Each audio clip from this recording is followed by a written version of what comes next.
Hope you're all fine and safe. Uh, Today, I'm going to discuss on another topic, that is guidance movement in UK. So, guidance कहाँ से start हो गई UK में? क्या वहाँ पे थी या बाद में स्टार्ट हुई? Let us see that. Actually India की तरह गाइडेंस मूवमेंट जो थी बहुत ही ज़्यादा कम थी यूके में भी, चूँकि यूके बहुत ज़्यादा फॉरवर्डेड था इंडियन गवर्नमेंट से या इंडियन सोसाइटी से। बट सेम प्रॉब्लम वहाँ पे भी थी, वहाँ पे भी ये नहीं थी। But who has started guidance movement there? It was Samuel Hartlib. Samuel Hartlib जो थे, बेसिकली ये एक एजुकेशनिस्ट नहीं थे। ये आए थे इंग्लैंड पढ़ने के लिए। ये कैम्ब्रिज यूनिवर्सिटी में पढ़ रहे थे फ्रॉम 1621 टू 1626। तो उन्होंने क्या देखा कि 17th सेंचुरी में there was no formal guidance bureaus और no arrangements were taken by the government to provide guidance to the students. So Samuel Hartlib ने क्या किया, इन्होंने देखा कि सोसाइटी में मैनी स्टूडेंट्स आर सफरिंग। वो गलत डायरेक्शन में जा रहे थे, उनको कोई पता ही नहीं था कौन सा डायरेक्शन में जाना है। वेदर उनको ज़रूरत थी पर्सनल गाइडेंस की, उनको ज़रूरत थी एजुकेशनल गाइडेंस की या वोकेशनल की। There were no arrangements from the government. But Samuel Hartlib ने क्या डिसाइड किया? इन्होंने डिसाइड किया कि ही विल बी देयर। वो उन्होंने क्या किया, after completing his education he stayed there for so many years। किस पर्पज से कि वो प्रोवाइड करेंगे guidance to the students, and he became a guide for students there. उन्होंने क्या किया, he paid full attention to the personal problems of European students, क्योंकि उन्होंने क्या देखा था, they were suffered a lot of personal problems. उस वजह से वो पर्सनल फुल अटेंशन नहीं दे पा रहे थे अपने पर्सनल एजुकेशनल या फिर वोकेशनल लाइफ की ओर। सो वो देख रहे थे कि लोग जो है डिस्टर्ब्ड हैं, उनको पता नहीं चल रहा है कि वेयर टू गो एंड कौन सी डायरेक्शन में जाए, क्या करे, कैसे प्रॉब्लम्स को सॉल्व करे।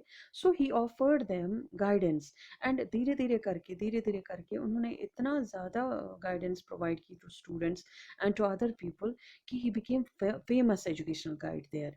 एंड उस टाइम पे इन्होंने डिसाइड किया कि I should at least talk to some government authorities जो ओपन सम गाइडेंस ब्यूरोज, जो फॉर्मल गाइडेंस ब्यूरोज होने चाहिए, क्योंकि मैं उन्हीं तक दे पाता हूँ जो मेरे कांटेक्ट में है।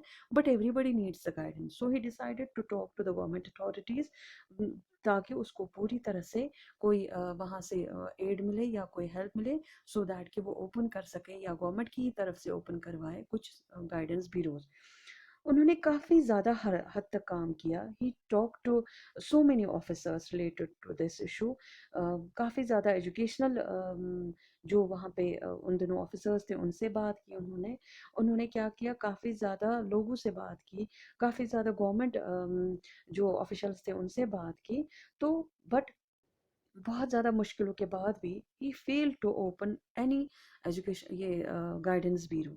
सो फाइनली उन्होंने क्या किया, बट उन्होंने he doesn't lose the hope. उन्होंने क्या किया, he talk to so many educators for this purpose. He also published a writings where he mentioned that there should be at least guidance bureaus which help the students personally, professionally, or you can say vocationally or educationally. So इनकी इस work से, इनकी इस book को देखकर John Milton जो थे, बहुत ही ग्रेट एजुकेशनिस्ट थे, वो काफ़ी इम्प्रेस हो गए। तो उन्होंने क्या किया, he decided to help Samuel Hartlib. John Milton जो है, इन्होंने ये उन दिनों बुक एक लिख रहे थे। उनके उस बुक में उन्होंने मेंशन किया, एजुकेशन पे एक बुक लिख रहे थे जिसका नाम ही था एजुकेशन। सो उन्होंने क्या किया, उसमें उन्होंने सैमुअल हार्टलिव के इस काम को काफ़ी ज़्यादा मेंशन कर लिया।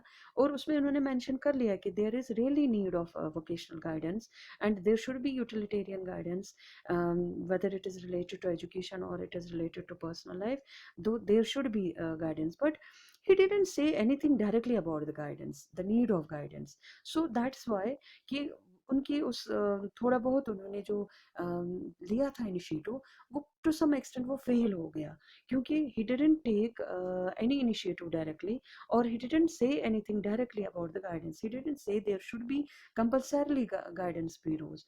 So after that, there came another person, namely William Pitts. He is also the great educationist.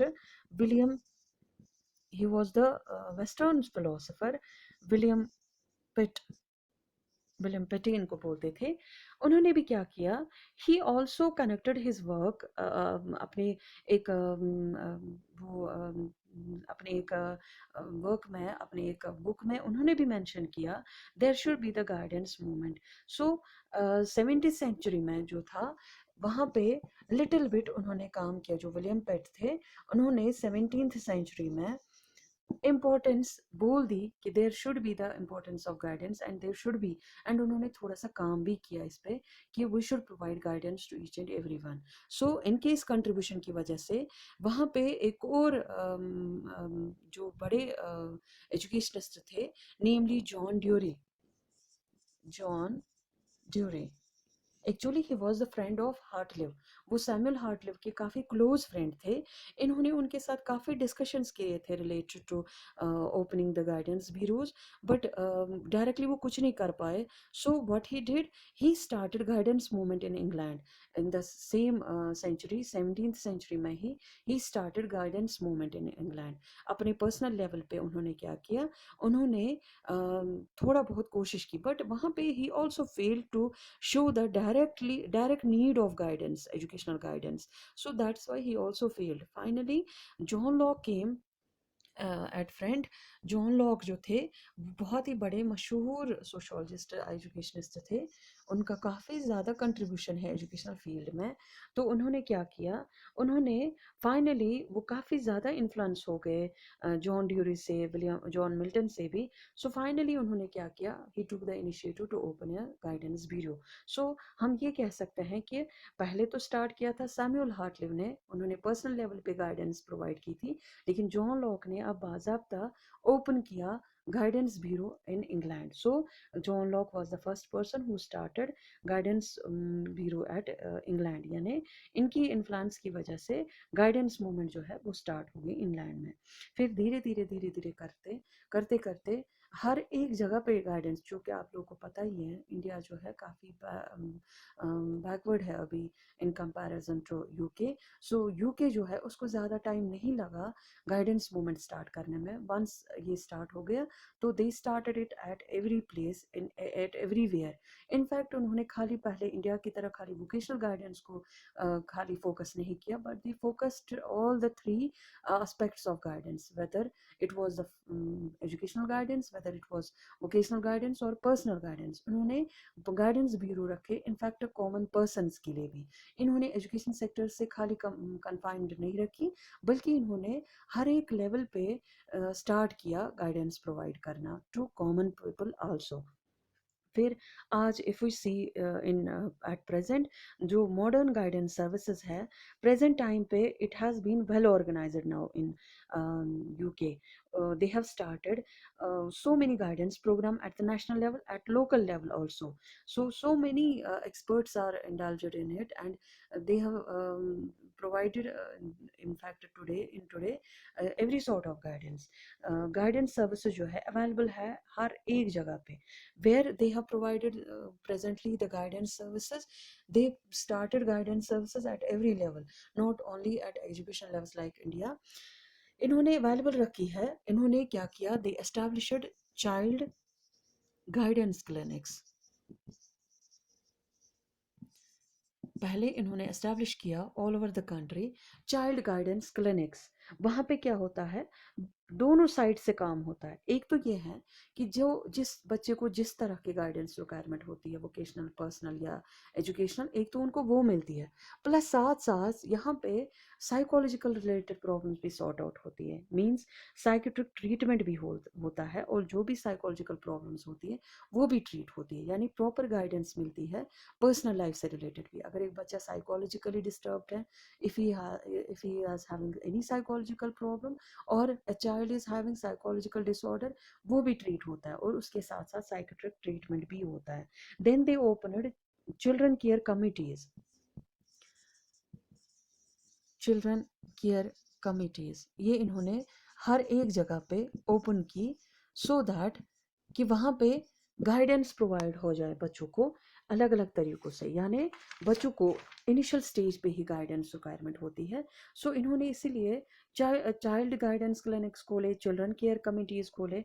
यहाँ पे क्या होता है कि बाज़ाब्ता एक बच्चे को प्रॉपर गाइडेंस मिलती है कि उसको अपनी लाइफ के प्रॉब्लम्स किस तरह से सॉर्ट आउट करने हैं।